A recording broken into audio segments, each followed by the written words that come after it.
Expone acerca de democracias en recesión, claves para pensar sobre la estabilidad y evolución de órdenes sociales internacionales y regionales, el profesor Emanuel Adler. Distinguidos senadores y representantes del Parlamento del Uruguay, distinguidos participantes del Congreso de la LACIP, y en especial a Adolfo Garcé del comité organizador, el cual tomó la iniciativa de invitarme, Florencia Sanz, presidenta de AUSIP, y al comité organizador, toda la mesa. La verdad que yo no sabía quién me iba a acompañar. A todos les estoy muy agradecidos, pero también a ustedes que están aquí van a tener que sufrir unos 55 minutos. Mis palabras no me alcanzan para describir la gran emoción que siento al volver al Uruguay, donde nací, me crié y recibí mi educación, y el estar frente a ustedes aquí, ni más ni menos que en el Palacio Legislativo, dando una conferencia académica. Yo le debo al Uruguay mucho, casi todo, pero especialmente mis valores democráticos, mi identidad como individuo democrático, mi humanismo realista, mi integridad como profesional, mi afinidad hacia la negociación, la diplomacia y la paz. Aunque mi lengua madre es el español, mi lengua académica es el inglés, y como esta conferencia es en español, en realidad es la primera conferencia que yo doy y que escribo también en español, me disculparán que la he de leer. El motivo principal de esta conferencia es presentar una teoría social de la evolución y estabilidad de órdenes sociales internacionales y regionales, la que yo llamo evolución cognitiva, y la cual es el tema de un libro que pronto publicaré con la Universidad de Cambridge. Pero también aprovecharé la oportunidad para reflexionar sobre los recientes cambios radicales en el orden internacional relacionado al resurgimiento del nacionalismo populista y al uso de la mentira, hechos alternativos, las políticas proteccionistas y lo que Steven Levitsky y Lucan Way, que es colega mío en Toronto, llamaron el autoritarismo competitivo, un fenómeno no solo en países de desarrollo, sino también en países desarrollados occidentales. Reflexionaré también sobre el orden democrático en América Latina, particularmente los desafíos para mantener los logros democráticos de la región, pero además sobre la oportunidad que los cambios del orden internacional presentan a América Latina para forjar su propio camino. Propongo que el mecanismo sería la creación de una comunidad regional de práctica democrática que, a mi punto de vista, tiene que estar basada en lo que llamaré, a sugerencia de mi asistente Nicolás Saldías, democracia liberal criolla. En la charla explicaré por qué. Quiero aclarar que lo que me trae aquí es mi investigación y teoría sobre la evolución cognitiva. Como no soy experto sobre el Uruguay y América Latina, me referiré a estos no para aplicar mi teoría, sino para sugerir el valor de mi enfoque, que es diferente de los enfoques que suelen tomarse para analizar estos temas, como el institucionalismo neohistórico o discursivo, los estudios postestructurales y de redes sociales y la elección racional. Mi análisis está basado en el llamado vuelco hacia las prácticas en la teoría social y en lo que llamamos en relaciones internacionales vuelco hacia las prácticas internacionales. El punto más importante para llevar a casa es la importancia de las prácticas para el análisis de la democracia, del Uruguay como comunidad de práctica criolla y de cómo sus prácticas democráticas pueden y deben ser exportadas a toda América Latina. Como la computadora que necesita hardware y software para funcionar, así los órdenes sociales necesitan no solo instituciones y organizaciones, el hardware, sino también prácticas, el software. La virtud de la democracia pluralista criolla está basada no solamente en fuertes instituciones sociales, sino también en prácticas y en el conocimiento sociocognitivo de fondo, en inglés background knowledge, que las constituyen. Propongo que Uruguay es una comunidad de práctica democrática caracterizada no solo por el aprendizaje colectivo, sino también por las diferencias y contestación sobre prácticas democráticas. Aprendizaje requiere contestación de prácticas. La teoría de evolución cognitiva no se basa en mecanismos de la evolución natural, como fueron propuestos especialmente por Darwin, sino sugiere mecanismos no funcionalistas relacionados a las prácticas, el conocimiento y las comunidades de práctica. Basada en la idea de la retención selectiva de prácticas y del conocimiento colectivo de fondo que las constituyen, la teoría aduce que las comunidades de práctica son sus vehículos. Órdenes sociales que defino como configuración de prácticas y comunidades de práctica son las que evolucionan. También propongo que no existe orden internacional o mundial, sino órdenes sociales internacionales y regionales múltiples y superimpuestos o sobreimpuestos. En mi trabajo aplico la teoría al orden europeo contemporáneo, al orden del ciberespacio y al orden de las corporaciones económicas. La teoría rompe dicotomías clásicas, ya que trata de explicar orden por intermedio de cambio y se basa en la complementariedad de la sociedad y el individuo, el conocimiento y las prácticas, el poder social y material, las estructuras sociales y acciones individuales y la realidad material y de ideas. Esto nos aporta una visión más amplia de la realidad social, ontología, que la de un enfoque exclusivo, ya sea en instituciones o ideas, los intereses, los grupos políticos y el Estado. Aún como introducción, quiero aclarar ciertos puntos. Primero, el orden internacional actual está caracterizado por la ira e indignación de los que fueron dejados atrás. Líderes populistas, tanto de derecha o izquierda, así como lo hicieron Mussolini e Hitler en el siglo XX, se aprovechan de la situación. La principal disputa sobre el orden internacional es entre prácticas de interconectividad y de internacionalismo por un lado y de disociación y nacionalismo extremo por el otro. Las ideologías de izquierda y de derecha, por lo tanto, pierden en parte su significado tradicional. Lo que une a Trump, Chávez, Putin, Erdogan y Orbán son las prácticas de disociación autoritaria competitiva. Ellos forman una comunidad de práctica iliberal e imitan sus respectivas prácticas. Segundo, el orden democrático latinoamericano, pese que sus prácticas han cambiado y han sido diferentes, no ha evolucionado a un orden alternativo, por ejemplo, a un orden autoritario o nacionalista populista. Además, el orden democrático latinoamericano se caracteriza por la experimentación y el aprendizaje colectivo. Tercero, propongo que el estándar de oro para juzgar si la democracia está en recesión en América Latina es la teoría de John Dewey, el gran pragmatista norteamericano. Dewey concibió la democracia como prácticas que sobreponen los dualismos. Consideró que ésta debía ser liberal, pero también republicana, directa, pero a la vez representativa, arraigada a hábitos individuales, pero también desempeñada colectivamente en comunidades.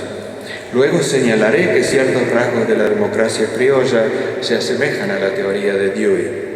Cuando me refiero a un orden liberal, tengo en mente, como Dewey, los valores del iluminismo como fueron consagrados en la Revolución Francesa: libertad, igualdad y fraternidad.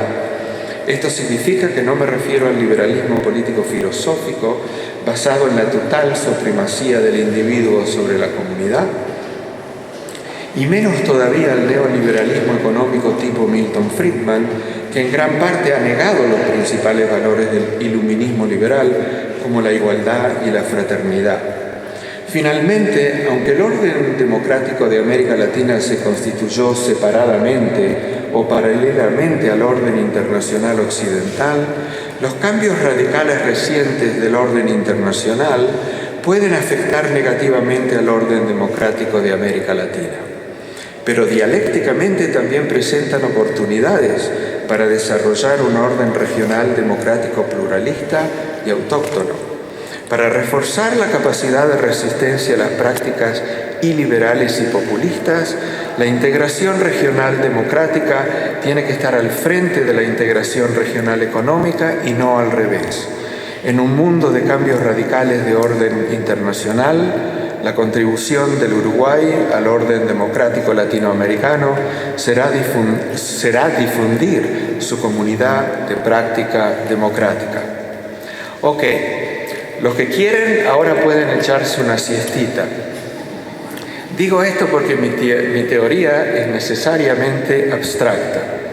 En la segunda parte de mi conferencia concretizaré y trataré de obviar planteamientos teóricos cuanto más.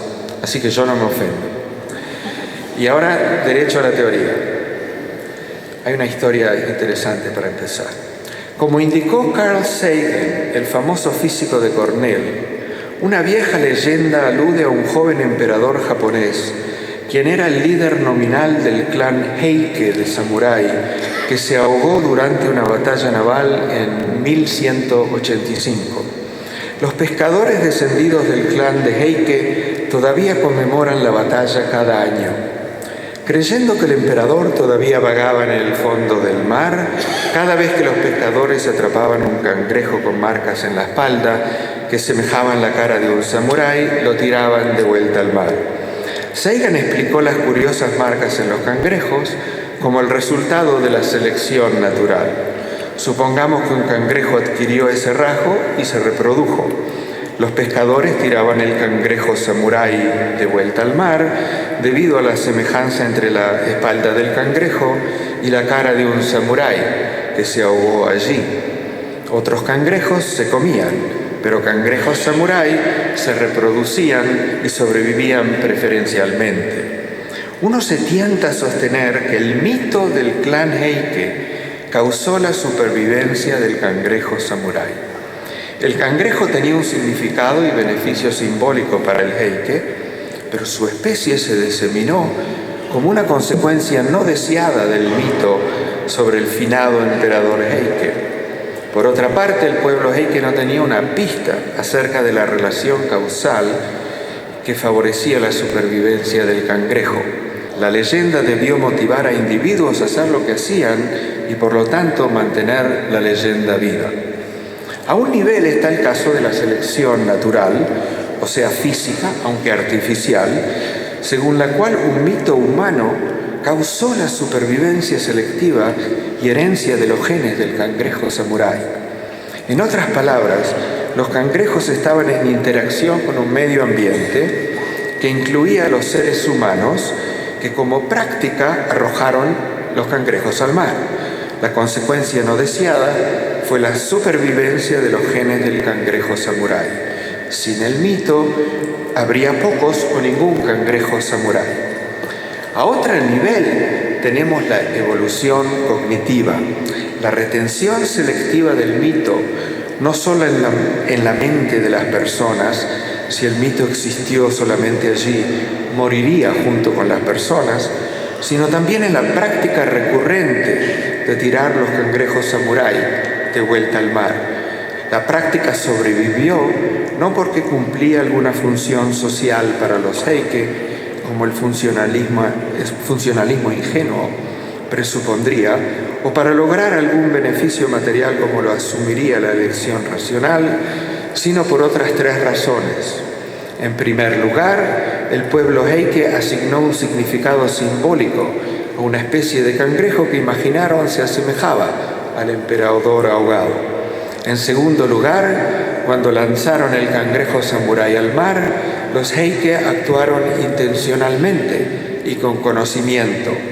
Hicieron lo que hicieron, sin embargo, porque se basaron en el mito para sus actos intencionales. En tercer lugar, el acto de arrojar al cangrejo al mar perpetuó el mito y lo legó a futuros miembros de la comunidad.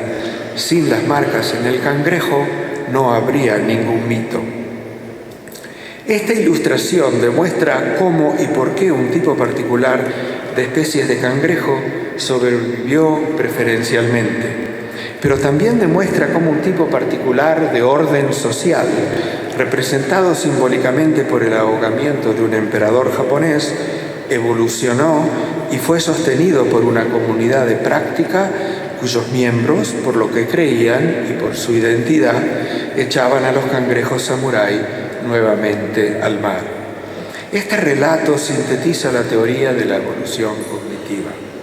Evolución cognitiva es una teoría social de cambio y estabilidad de los órdenes sociales en general y órdenes sociales internacionales y regionales en particular. La teoría se refiere a un proceso evolutivo de aprendizaje colectivo que tiene lugar dentro y entre comunidades de práctica, las que están en relación con sus medios ambientes, materiales y sociales. La teoría explica cómo las comunidades de práctica se establecen preferencialmente, segundo, cómo sus prácticas y conocimiento de fondo son difundidas y selectivamente retenidas institucionalmente a través de transacciones recíprocas entre los practicantes y con otras personas fuera de la comunidad. Tercero, cómo disposiciones y expectativas de sus miembros perduran en la mente de las personas. Y finalmente, no solo cómo los órdenes evolucionan, sino también cómo se mantienen en un estado estable, pero a la vez variable. Basada en la idea que la cognición es social, es decir, que depende de la interacción social, la teoría aduce que órdenes sociales originan y derivan constantemente, están constituidos por las prácticas, el conocimiento de fondo, como el mito, que está vinculado con ellas, y las comunidades de práctica, como los heike, que sirven como sus vehículos. La teoría explica de dónde provienen los órdenes sociales, particularmente los órdenes sociales internacionales.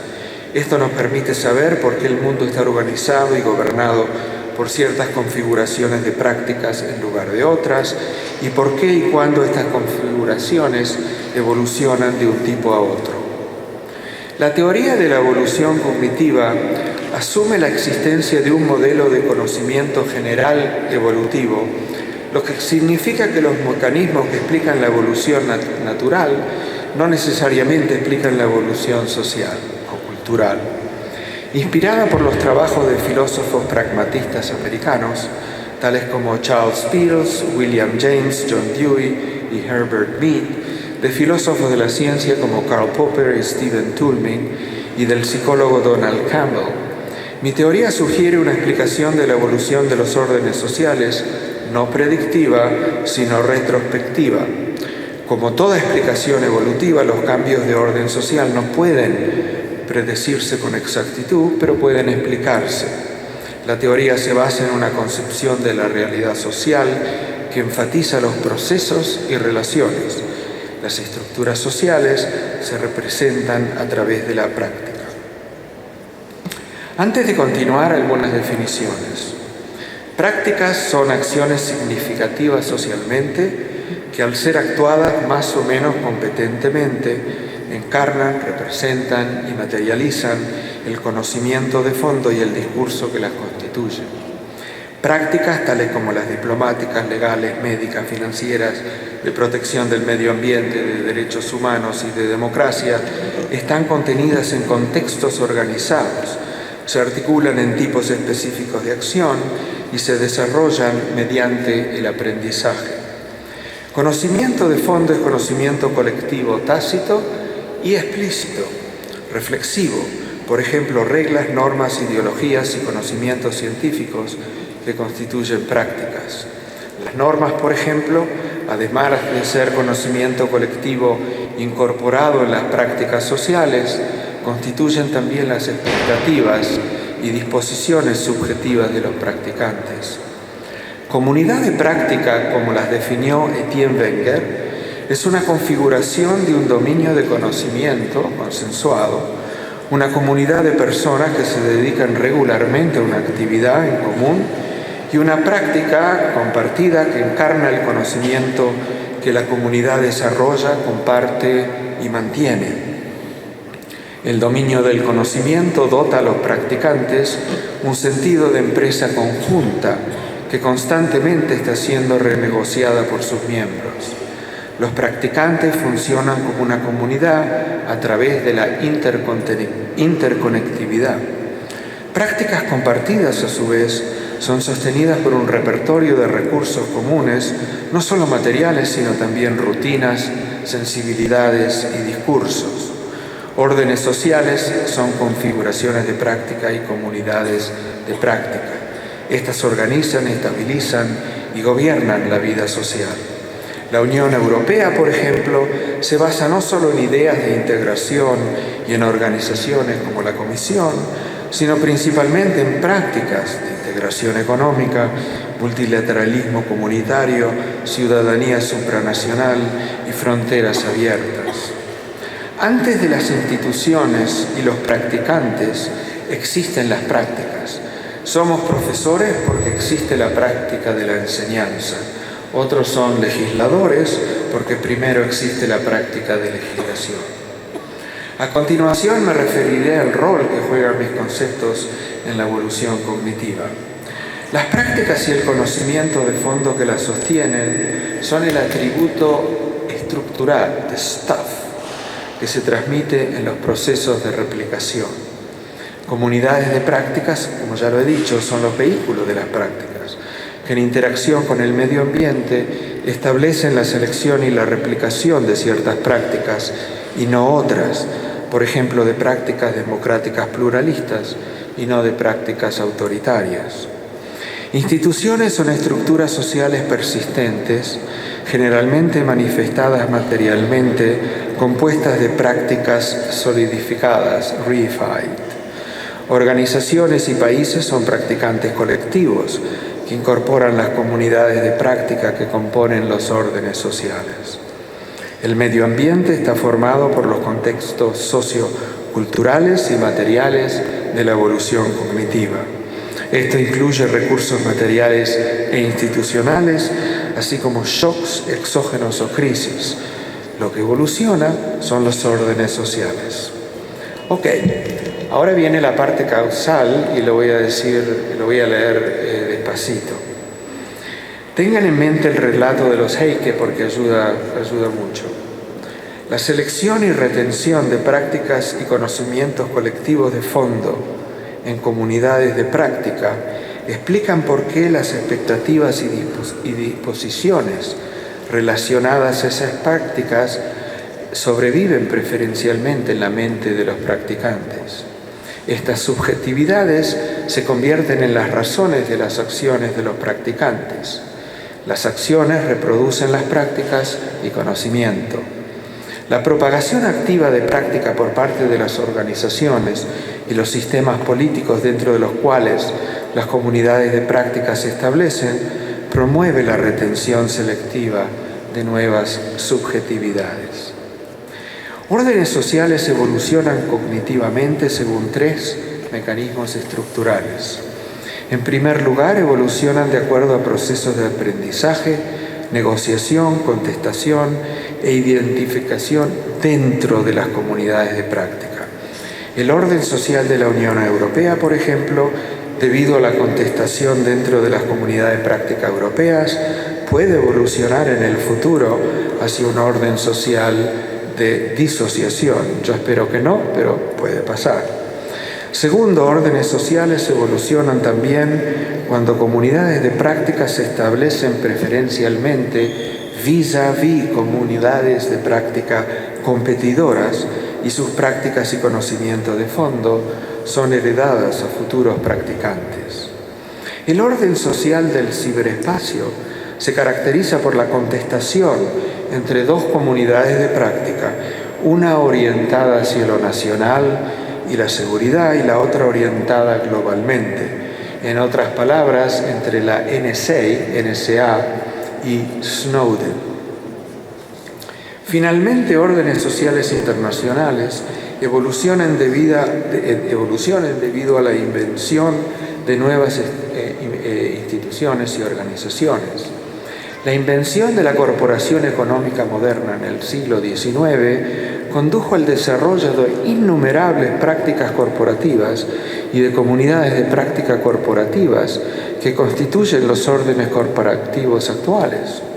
La tecnología, a su vez, puede de afuera, exógenamente, afectar los tres mecanismos. 4 mecanismos sociales de acción individual, agency en inglés, están también implicados. Primero me refiero a la resistencia de individuos frente a los cambios y también sus propensiones hacia el cambio, por ejemplo, inventando nuevos términos, creando y rompiendo rutinas y reglas, así como elaborando interpretaciones novedosas. Segundo, aludo al aprendizaje individual de prácticas y las negociaciones sobre sus significados. Tercero, señalo la reflexibilidad y justificación de prácticas que contribuyen al aprendizaje dentro y entre comunidades de práctica. Practicantes reflexionen sobre sus prácticas y conocimientos de fondo, si desencantados, los transforman o tendrían que transformarlo. Además, la capacidad de individuos de imaginar el futuro les permite tomar acciones que pueden cambiar el futuro en la práctica. Finalmente, me refiero a la capacidad de individuos de cambiar el medio ambiente en forma intencional. La evolución cognitiva se compone de 2 procesos: la variación creativa y la retención selectiva. Por variación creativa me refiero a procesos de innovación y experimentación conducentes a la generación de nuevos conocimientos y prácticas o a su transformación, por ejemplo, a través de la recombinación, la traducción o adopción de prácticas y diferencias de interpretación y de aplicación en diversos contextos o ambientes. Retención selectiva de innovaciones se basa en procesos de expansión horizontal y vertical de prácticas y conocimiento. Expansión horizontal es la difusión a través de fronteras geográficas, institucionales y funcionales.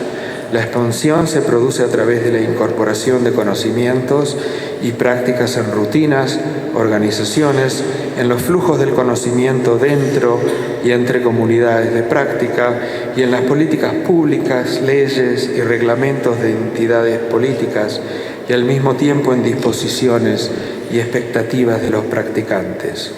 Expansión vertical se refiere a los métodos por los cuales practicantes, como legisladores recién llegados, se convierten en practicantes duchos y veteranos. El mecanismo de retención colectivo más importante, que lo distingue de la selección natural y para los que creen del diseño inteligente, es la asignación autoritativa del significado práctico a la realidad material y social. Piensen nuevamente en el cangrejo samurái. La asignación autoritativa del significado es una de las formas más potentes del poder social, así como la capacidad de practicar competentemente y convincentemente, lo que promueve la difusión horizontal y vertical de las prácticas. Por autoridad me refiero a la capacidad de crear, seleccionar y retener las prácticas y de adjudicarles legitimidad. El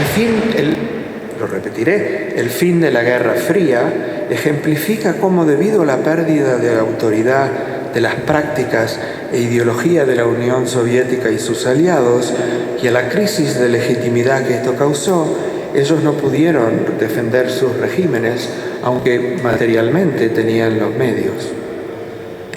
Evolución cognitiva también se basa en la teoría de la complejidad, Complexity Theory, por la cual el cambio y la estabilidad no son opuestas. Todo orden estable está permanentemente cambiando. Sin cambio hay decadencia. Sin estabilidad los cambios no tienen permanencia.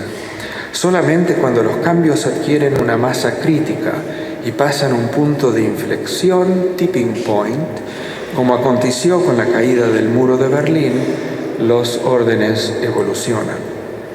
En contraste al significado clásico de orden social, entendido como la distribución vertical del poder material en los ámbitos sociales, yo mantengo que los órdenes sociales están fundados también en una distribución horizontal de las prácticas que abarca un espectro entre la interconectividad e internacionalismo por un lado y la disociación y el nacionalismo extremo por el otro.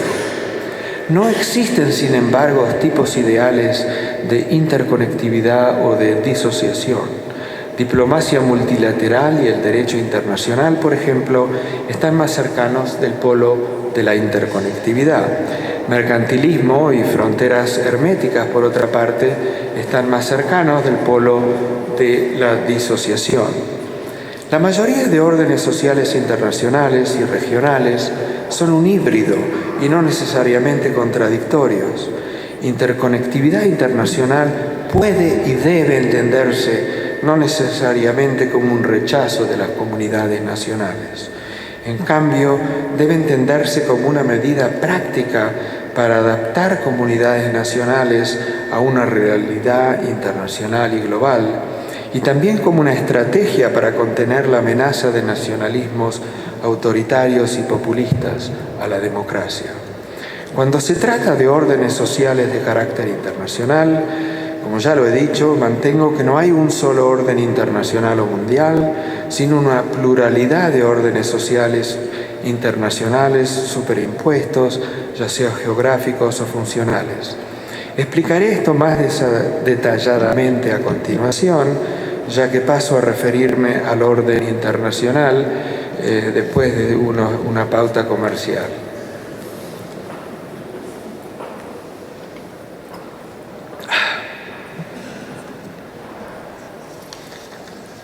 Académicos y periodistas serios opinan que el orden internacional liberal, basado en el multilateralismo institucional, la economía de mercado y la internacionalización, ha llegado o está llegando a su fin. Este análisis se basa en el fortalecimiento de la democracia iliberal, el autoritarismo competitivo y el nacionalismo populista, representados primariamente por Trump en Estados Unidos, Brexit, May en Inglaterra, Orbán en Hungría, Putin en Rusia, Erdogan en Turquía, Duterte en Filipinas, Maduro en Venezuela, entre otros. Estas opiniones se basan en las teorías de cambio de orden internacional clásicas, por ejemplo de John Ikenberry, de acuerdo a las cuales las superpotencias, junto con las instituciones y normas internacionales que éstas imponen, juegan un rol preponderante. En contraste con estas teorías, las que conciben un solo orden internacional, histórico o contemporáneo, la teoría de evolución cognitiva se centra en una pluralidad de órdenes sociales internacionales. Esto significa que aún ciertos órdenes sociales internacionales y regionales contemporáneos podrían estar cerca de evolucionar a órdenes diferentes, por ejemplo, el orden comercial norteamericano con la llegada de Trump. Otros órdenes sociales internacionales y regionales, como el orden europeo, exhiben resistencia. Por ejemplo, Macron en Francia está desarrollando la capacidad de resistencia al populismo por intermedio de reformas políticas, sociales y económicas y el refuerzo de la identidad europea. Es así que aún la Unión Europea ha estado pasando la peor crisis de su existencia, como es sabido, no a pesar de, sino debido a los cambios ocurridos en Estados Unidos, se está convirtiendo, o la están viendo, como el bastión de defensa de las prácticas e instituciones liberales y multilaterales. Y aun si fuera cierto que existe un solo orden internacional, es prematuro opinar que éste ya evolucionó a un orden alternativo y diferente. Todavía no estamos en una situación como la de los años 30 del siglo pasado. Además, cambio promueve la adaptación, el aprendizaje y la experimentación necesaria para mantener a los órdenes dinámicamente estables. Y las prácticas e instituciones internacionales liberales y multilaterales, aunque amenazadas, no han desaparecido, y hay indicios de acciones de resistencia dentro de, por ejemplo, Estados Unidos, Turquía, Venezuela, y entre otros. Es más, en contraste con las explicaciones clásicas de cambio de orden internacional, los cambios experimentados recientemente tienen que ver menos con una nueva distribución sistémica del poder material, sino con una variedad de factores globales y nacionales al mismo tiempo. Estos factores incluyen, pero no están limitados, a la globalización y los cambios tecnológicos, por ejemplo, la robotización, el retorno de las políticas de identidad, la inmigración, los refugiados y el terrorismo, los cuales fortalecen el miedo del otro, la saturación de los pueblos de la política tradicional, el Internet y las redes sociales, la recesión del conocimiento científico y el resurgimiento de la mentira como medio de líderes populistas para movilizar las masas. De acuerdo a mi teoría, lo que estamos observando presentemente es la puja entre comunidades de práctica, las que favorecen la interconectividad internacional y las que favorecen prácticas de disociación nacionalista populista.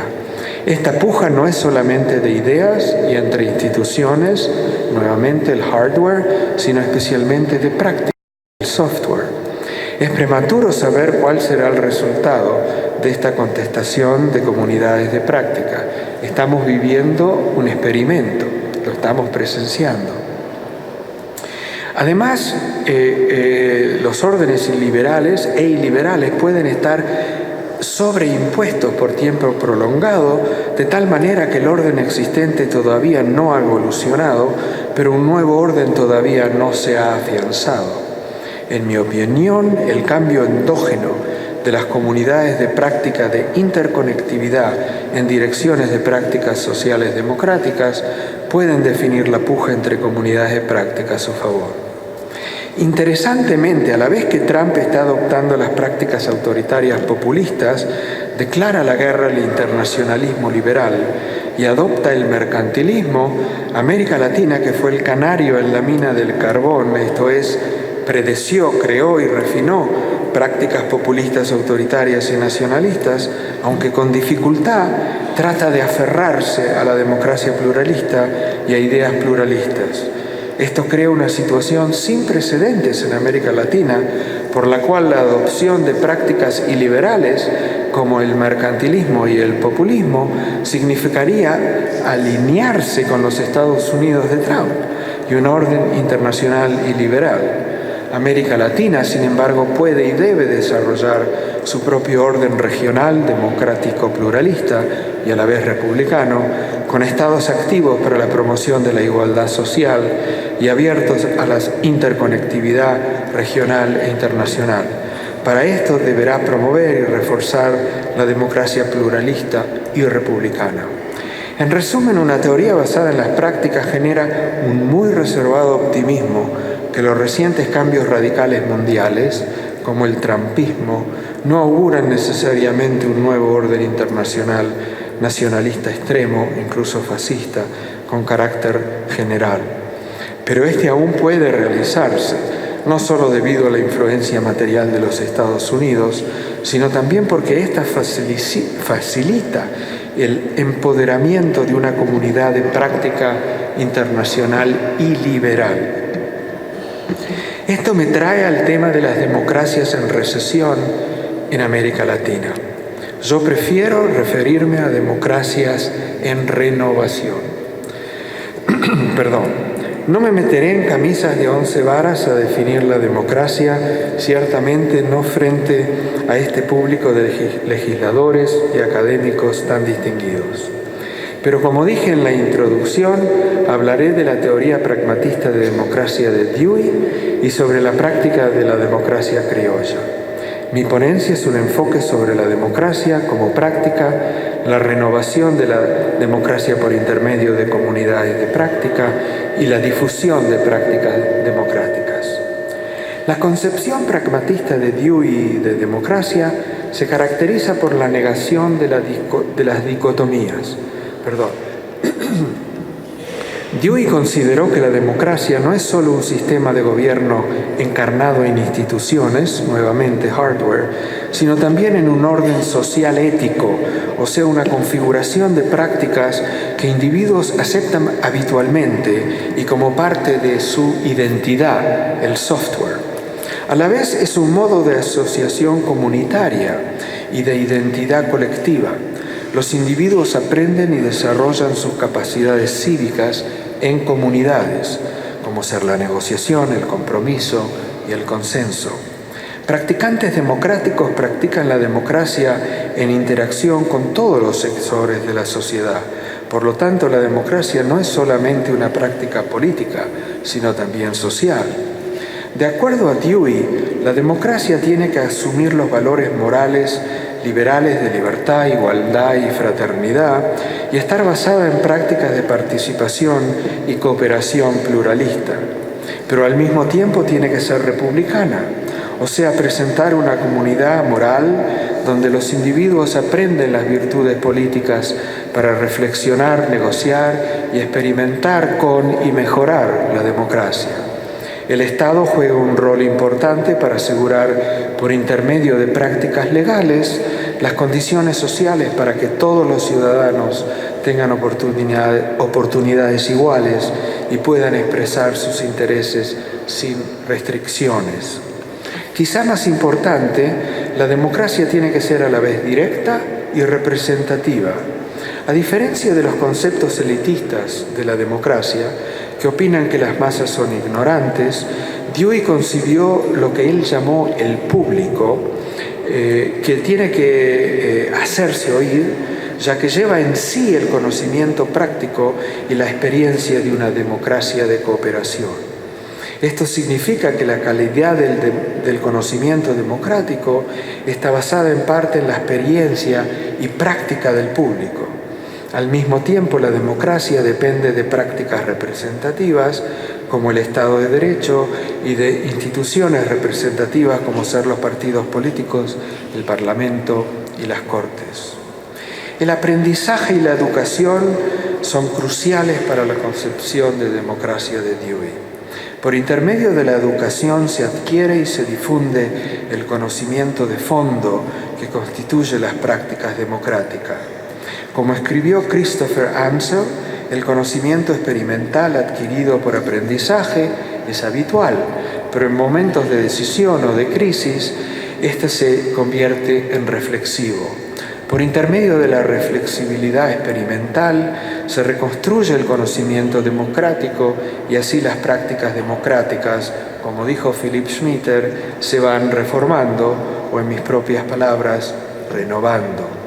La democracia pragmatista, por lo tanto, crea un espacio público de deliberación y negociación que se reproduce por intermedio del aprendizaje experimental.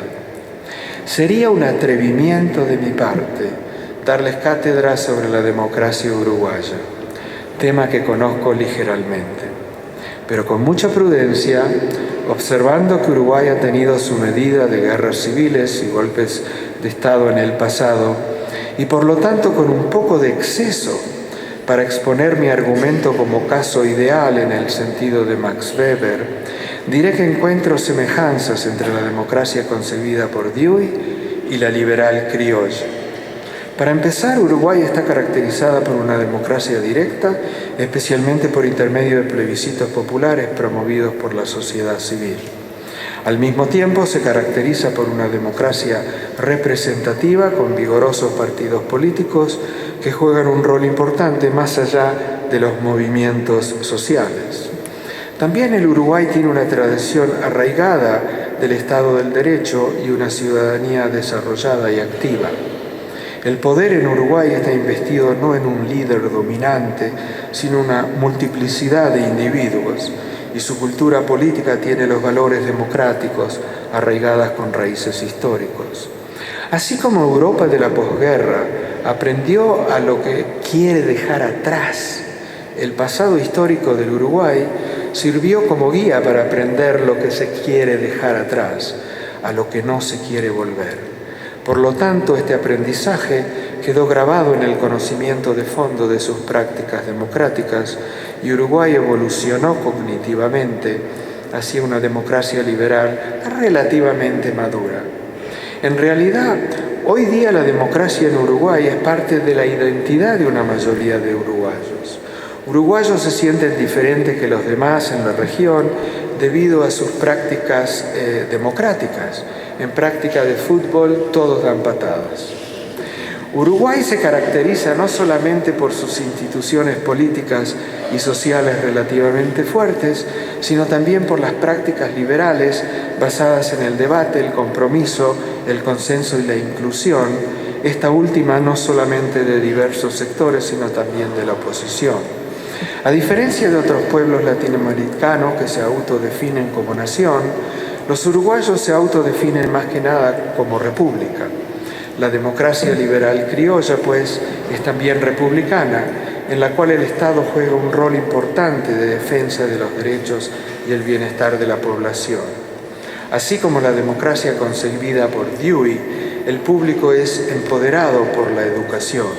Esto se remonta a 1877, cuando José Pedro Varela concibió la educación en Uruguay como gratuita, obligatoria y laica. No todos los uruguayos tienen la autoconciencia que constituyen una comunidad caracterizada por la práctica de la democracia. Pero yo postulo que los uruguayos forman una comunidad de práctica democrática y que practican una forma paradigmática de democracia liberal criolla. No tengo tiempo ni conocimiento suficiente para entrar en detalles históricos. Solo me basta recalcar que Uruguay, a pesar de haber tenido líderes militares y caudillos en el pasado, y conflictos entre blancos y colorados y posteriormente también con el Frente Amplio, su poder central ha sido relativamente débil. Por eso la negociación fue clave para la supervivencia, lo que explica la coparticipación en el gobierno. No olvidemos también el colegiado, donde la oposición estaba representada como minoría. Esto resultó ser clave para evitar el populismo, el cual no es ajeno en Argentina, con sus varios ejemplos. No olvidemos también la promulgación de legislación social progresista que creó bienestar y acceso basado en la ciudadanía, décadas antes de la región, en vez de la identificación corporativa. Como explicó Guillermo O'Donnell, presidentes uruguayos confrontan un poder legislativo fuertemente institucionalizado, acá estamos, y una serie de restricciones constitucionales y prácticas históricamente arraigadas, como ser la inhabilidad presidencial de gobernar por decreto, por lo menos por largo plazo, y el referéndum popular. Las autoridades saben que las leyes impopulares pueden ser vetadas por la oposición a través de este mecanismo. Además, negociaciones adquieren legitimidad de las leyes, lo que es raro en otros lugares de América Latina. La estructura de los partidos uruguayos también fue importante para el desarrollo de las prácticas de negociación y el compromiso, así como lo fue la creación del Consejo de Salarios, con muchos altos y con muchos bajos. Este ayudó a arraigar la práctica de reunir a sindicatos, empresarios y el gobierno para negociar salarios y condiciones de trabajo. En conclusión, Uruguay es excepcional en la región por sus prácticas de diálogo, negociación, compromiso e inclusión. Su historia de instituciones democráticas relativamente desarrolladas no es suficiente para explicar prácticas liberales criollas. Si lo fuera, Argentina también podría haber sido un país con fuertes prácticas de negociación. El reforzamiento interno de la democracia criolla depende de la continuidad de las prácticas y de sus conocimientos de fondo y de valorarlas como patrimonio nacional. Al mismo tiempo, la democracia liberal criolla puede considerarse como poder blando, soft power en inglés, uruguayo, que puede y corresponde ser utilizado para renovar un espacio público transnacional latinoamericano de democracia pluralista. Para esto hay que ampliar la comunidad de práctica uruguaya por intermedio de la educación, la diplomacia y las instituciones de la integración regional. Uruguay ya es visto en la región como un agente imparcial en la resolución de disputas. Una posición activa del Uruguay en la difusión de prácticas de educación, por ejemplo, puede engendrar el conocimiento de fondo necesario para crear o reforzar las prácticas civiles de consenso, de participación colectiva y de negociación más allá del Uruguay. Legisladores, académicos y educadores pueden ser agentes de cambio en la región. lo que nos trae, por último, a la integración regional. El orden de integración regional latinoamericano ha reflejado las divisiones económicas, políticas, sociales e ideológicas de la región. Estas divisiones ocurren a través de dos ejes, uno geográfico y cultural, que llevó a la proliferación de órdenes subregionales y sus respectivas organizaciones, y el otro histórico, que ha fluctuado entre prácticas económicas comerciales de mercado abierto, con énfasis panamericano o internacional por un lado, y prácticas de integración política y económica con énfasis social y cultural latinoamericano o sudamericano y antihegemónico por el otro. Esto llevó no solo a una proliferación insostenible de organizaciones a través de los dos ejes, sino también a una competición entre comunidades de práctica representadas en las diversas organizaciones. En resumen, el orden de integración latinoamericana es un orden desordenado. Está subdividido en órdenes subalternos e insuficientemente coordinados y caracterizado por la superposición y competencia entre comunidades de práctica representadas en organizaciones múltiples y repetidas. A mi parecer, los arquitectos de la integración latinoamericana colocaron el carro delante de los bueyes. Si tomamos la integración europea como ejemplo, esta no tuvo originalmente como meta cardinal la integración económica. El cometido de los arquitectos europeos como Schuman y Monet fue superar las guerras y practicar la paz. En otras palabras, crear una comunidad de seguridad, security community, en la cual sus miembros tienen expectativas de cambio pacífico. La integración económica y otras prácticas de integración europea estaban destinadas a construir una identidad colectiva europea e institucionalizar las prácticas de paz. Europa se convirtió, por lo tanto, en una comunidad de prácticas de seguridad regional. La pregunta, pues, es cuál debe ser la meta cardinal de la integración regional latinoamericana. América Latina no sufrió como Europa de guerras devastadoras y recurrentes entre países. El problema cardinal es otro. No cabe duda que promover el desarrollo económico y el bienestar social en toda la región, la resolución pacífica de conflictos y la coordinación de política vis-a-vis el mundo exterior es muy importante. Pero estas metas deben ser medio para la construcción de una comunidad de práctica democrática latinoamericana. Solamente esta podrá traer la confianza mutua y solidaridad necesaria para aumentar el bienestar económico y social en cada país y por separado, y la prevención de conflictos armados entre países y la redefinición de intereses nacionales hacia el bienestar de los pueblos. En contraste a la integración regional, entendida como un cúmulo de prácticas económicas a las cuales se le agrega una cláusula condicional sobre la democracia, me refiero a la integración como instrumento para la construcción de una comunidad de práctica democrático latinoamericana a la cual se le agregará cláusulas y organizaciones económicas y sociales. Esto me trae nuevamente al concepto de comunidades de seguridad, que, como he dejado entender, es un tipo de comunidades de práctica. La identidad colectiva, en lo que se basa una comunidad de seguridad, se crea y se mantiene por intermedio de la práctica.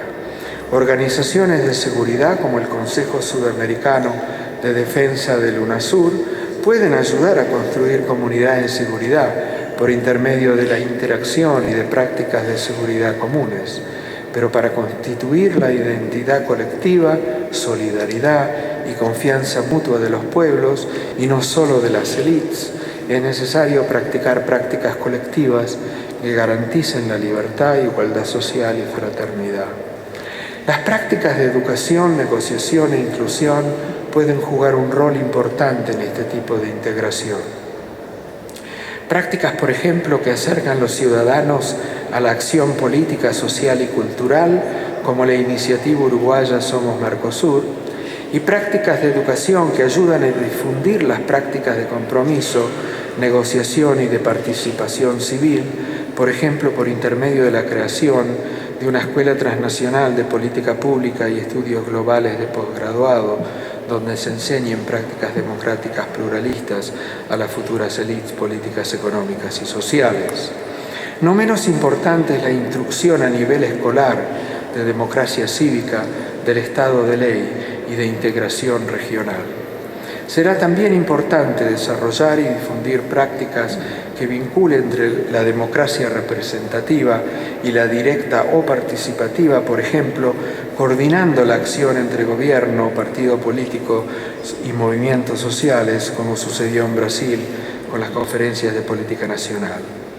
Prácticas que integren diversas comunidades étnicas, raciales y de género a la comunidad de práctica democrática pluralista también serían importantes. Como Uruguay lo demuestra con un nivel relativamente bajo de pobreza en la región, es posible practicar una democracia pluralista y también favorecer el bienestar social y económico del pueblo. El bienestar social y económico de los que son desfavorecidos sostiene a la democracia pluralista. Cuando este bienestar se pierde, la democracia entra en recesión. Todo esto no significa que hay que frenar los esfuerzos de coordinar e integrar los mercados económicos internos de América Latina e incluso de fomentar vínculos comerciales multilaterales fuera de la región. El fenómeno Trump presenta una oportunidad inigualable para conseguir este cometido, pero también es una oportunidad para constituir una comunidad de seguridad latinoamericana en el sentido que señalé antes, lo que ayudaría a eliminar duplicaciones de las variadas organizaciones de integración regional, con futura meta de crear una organización central de integración regional con un solo consejo, un solo parlamento, etc. Y qué mejor que la sede esté en Montevideo. Muchas gracias por vuestra atención.